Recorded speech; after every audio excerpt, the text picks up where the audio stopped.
I should probably give a trigger warning at some point. Eating disorders. Trigger warning. Oh my god. Hi guys. Long time no see. This is thing number two. Um and that's what the title of this video is gonna be. And that's gonna be thing number one and thing number two, and that's it. And if you clicked on this and you're watching it, then like um love your curiosity. Yeah. So thing number two was that I was reflecting on, well, I guess it's fucking connected to the other video, not that I think about it, but whatever. So I came back from work and I had a really long day at work today, and I just like kind of snacked throughout the day. I had a bit of a breakfast, and I just was kind of like eating fruits here and there, and just yeah. And then someone gave me an onigiri, which I'm gonna put a photo of an onigiri right here. I used to eat them a lot in Thailand because they sold them at 7-Eleven, and um, while I was traveling there, I was just staying in hostels a lot, and there was just no access to kitchens more often than not. So I would just eat like four of those a day, and that was how I just spent my fucking money. And also eating at the night markets. That's something I miss of Thailand, the night markets. But that's maybe maybe I would like to do videos talking about my experiences traveling because I just want to remember. I think most of these videos are just so I kind of have a something to access later on because I do a lot of these already to myself, like just with the Mac like webcam photo booth, and I just like talk for hours. But then I was running out of storage for that, so I was like, okay, I need to find a um, more effective way of doing this. And this was it. Like I just kind of recorded on another app, and then I just fucking posted. And yeah, so as I was saying, I had to work. I snacked here and there, whatever. I get back home, and I'm like, okay, I need to cook. But then I'm looking at my options, and I'm like, ugh. And also I didn't do groceries properly this week because like other people were cooking and whatever. So like I either like to make a meal, I'm gonna have to make a meal. Like to me, make a meal is like I'll have to have like three pots on the stove and cut vegetables and boil something here and do something there. And this is where like a one pot recipe would be perfect. You know, something like ratatouille or mjadara or like one of these things where you just kind of throw everything there and it gets fucking done. um but I was not even in the mood for that, and I've again had a long day. I still haven't slept very much. That will be at night, so I don't ruin my night routine. But yeah, I was considering my options, and I was like, I could take out, I could get takeout, I could get like some food out, whatever. But and there were like some like more sugary options that I know would kill the craving right away. Like there were some cookies and all that. But even looking at that, I could feel my body just being like, that's not what I need right now. And I don't know, it's like what it kind of led me to think about was when I was younger, I mentioned in video number one, if you saw that, that I kind of grew up with some eating disorders. And just like a bad relationship with food, which is a result of just so many aspects, so many factors of my life. But I think some of them are like, you know, I'm from Venezuela and beauty standards are kind of crazy over there. You know, Miss Universes, whatever. Everyone's supposed to always kind of look good, and there's a very fixed ideal beauty standard that is just very European. And so when you kind of don't look like that and you're not tall or white or skinny or whatever, like um, especially when I was growing up, that was kind of like the norm. Then you simply are not applicable for many areas of social life, which is kind of fucked up. But people are very overt about it. Actually, like once I was talking to my cousin years ago, and he was like, "Yeah, you know, if like a pretty young girl who like keeps herself and she goes to the gym, walks into my store, and then a fat girl walks into my store, I'm gonna help this skinny girl first because you know she's just gonna call me more than the other one." And so like, and I think he was telling me this as advice to like work on my body and just kind of like, yeah, just so that I'll get better treatment in life, which he was describing a true thing. And he was describing the halo effect of beauty, which, like, you know, there's been many studies done on this, and like that is an actual fact. But still a fucked up thing to talk to your cousin who's like 10 years younger than you and who had eating disorders before and you don't know about them, but it could be triggering, whatever. So yeah, that is one thing that led me to have it. Another thing was just food insecurity growing up, because I did go through I went through scarcity at some point in my life. Not my whole life, but um in especially the last years I lived back home. um m- Most of my teenage years, to be honest, I was living like the, you know, kind of hunger crisis in Venezuela, and the scarcity, and just saw empty shelves and like the lack of products at home, and just kind of like the amount of food diminish and the amount of money diminish, and hyperinflation just go up like crazy. And but the point is that there are many factors that led me to have kind of like this eating disorder or whatever.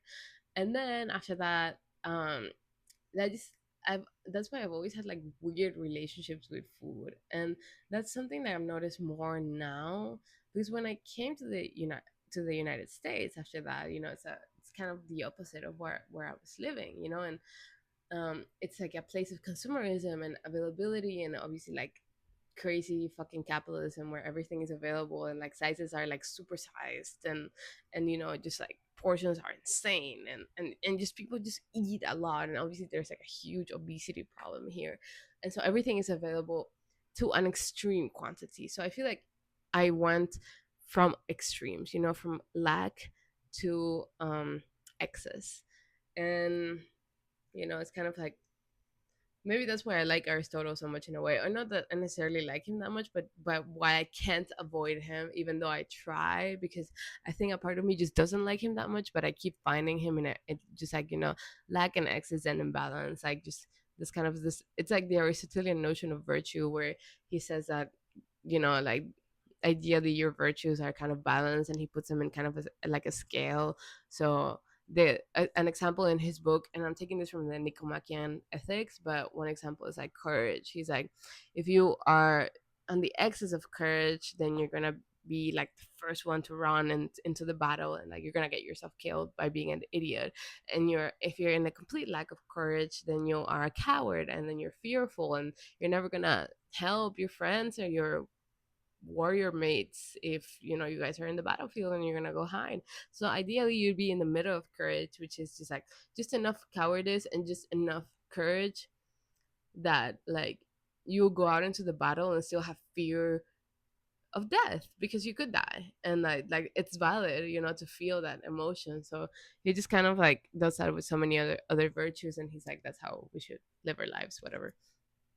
So I guess I see that now in this example, in a way where I was finding myself between these two extremes, and then I come to the US and all I do is consume and eat and eat and eat, because I think and I gained a lot of weight the first year I was here, and I was eating everything, and I was eating so much because food was available, it was so cheap. I worked in the cafeteria of my college for like, that was kind of my first job, so I had access to a lot of the leftovers and things, and I would bring it back home after. And like, so I didn't just have to eat in the cafeteria hours, I also had like access to a lot of extra food that it was not even satiating me. Like I remember just eating to a point of fullness, which is also an eating disorder.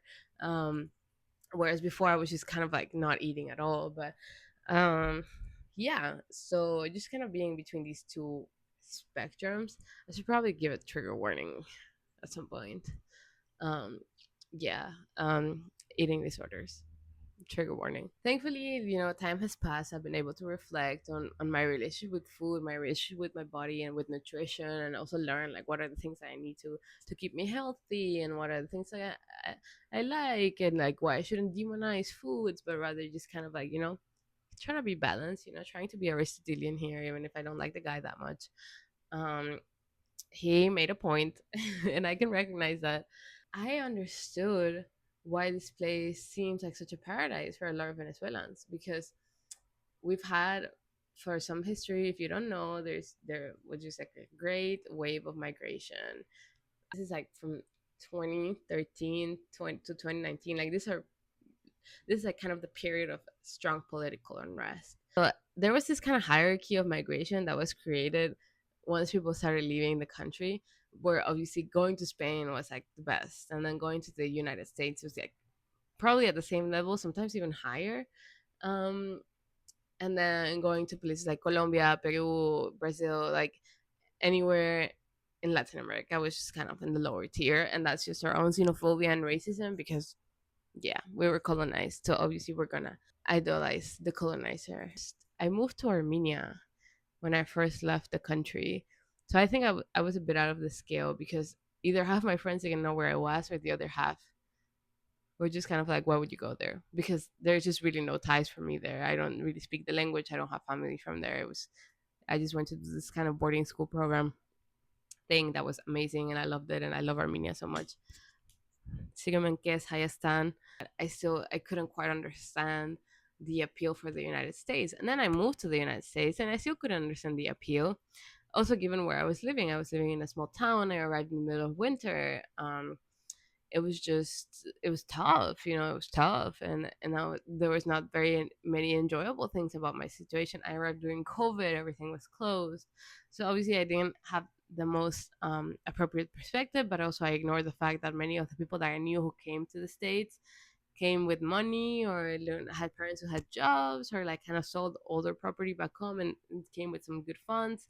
They could live in Miami, they could live in like nice houses and like all these places. And now looking back, it's understandable that this was kind of the ideal society, like the utopia after living that chaos. There was nothing on the shelves and there was nothing politically, and then you come into this land of democracy and you come into this land of excess, and there's so many brands in the store. And like the first time I went to Target, I even took a photo of myself outside of Target. Like, why? Why? But I did. And having things, having objects becomes kind of the value. And obviously for a lot of people, like, you might make the argument like, well, I mean, you weren't eating before and now you're eating, so that's great.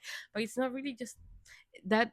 Obviously that plays a great factor, and that kind of would have been solved anyway that these people went, like, because if they went to other countries in Latin America with more stable economies, they still would have been able to get jobs and get the food and everything. The difference is just that it wouldn't be a white space, so already like it goes lower in the hierarchy. And two, there wouldn't be like such a like physically astounding amount of difference, which is not that great of a difference if you think about it. Most metropolitan cities work in the same way. So when I think about my city, Caracas, and then I think of other cities that I've lived in other places, the structures are somewhat similar because of globalization. I think that you always have these multinationals, and you have the high-rise buildings, and you have all these like restaurants from different countries, and the streets and the cars, and like obviously then like when you get to know the people and the culture, each place has their own um uniqueness. But that, I think that only starts revealing itself when you start going to more places, and then you start seeing like, oh well, you can start comparing and contrasting. But otherwise, like, the initial dynamics of moving into a city, which are the main ones that will affect an immigrant, are virtually the same.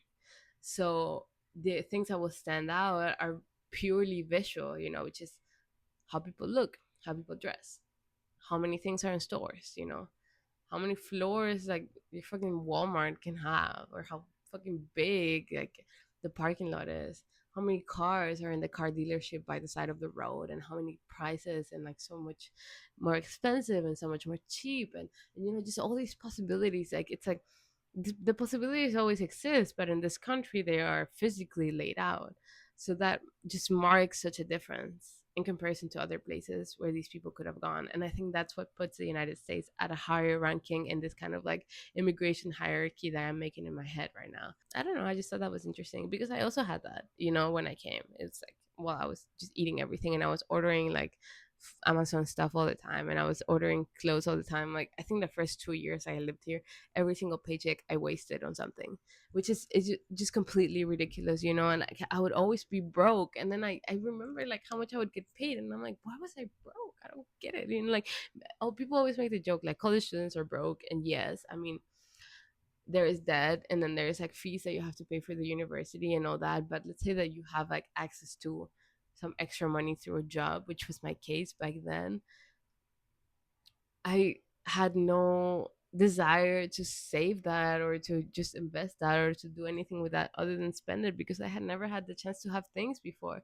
And it was only after a cycle of having so many things and having to get rid of so many things, and consuming so many foods, and then like eventually everything kind of starts tasting the same. Like, after all that excess is when I finally was able to like step back and realize that I don't want this many things, I don't need this many things. But now I notice the pattern in every other person where it's so easy to order something when a thing breaks, and it's so easy to be careless with something because it doesn't matter, everything is replaceable. And it's just such a lack of intentionality with existing that gets a little exhausting. um but that only comes after a while. That's when it becomes tiring. At least it has been the case for me. I cannot generalize for an entire country, obviously. Like, I'm just saying these are kind of like the main things that I noticed as I arrived. But also, there's a lot of subcultures in this country. There's a lot of great spaces. There's a lot of beautiful nature. There's a lot of, jobs and people and whatever. Like, I've made great friends all across. Um, and that's by virtue of being here. And that's by virtue of the culture here as well, even though I do still have a lot of cultural shocks. Um, and that would just continue to happen because obviously I didn't grow up here, so I am just used to a different way of things being done and a different mindset. I think that's why it makes sense that people would just value kind of immigrating here so much in comparison to where they came from, because it's just like just such a visually stark difference. But that doesn't take away the fact that there's a lot of racism and that they're probably, I mean, like, I don't have to tell you whatever is happening if you're watching this as I am publishing it. Many of those people who migrated probably won't even be able to stay anyway. So I think that already makes it a very non ideal situation. Um, and I wonder how that's going to play out in the desirability of this country, or the way that people perceive it back home, like seeing how, people from our nationality are kind of being treated right now.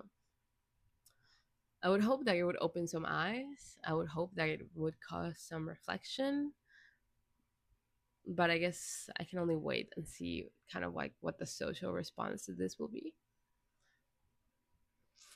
But yeah, excess, like, stay balanced.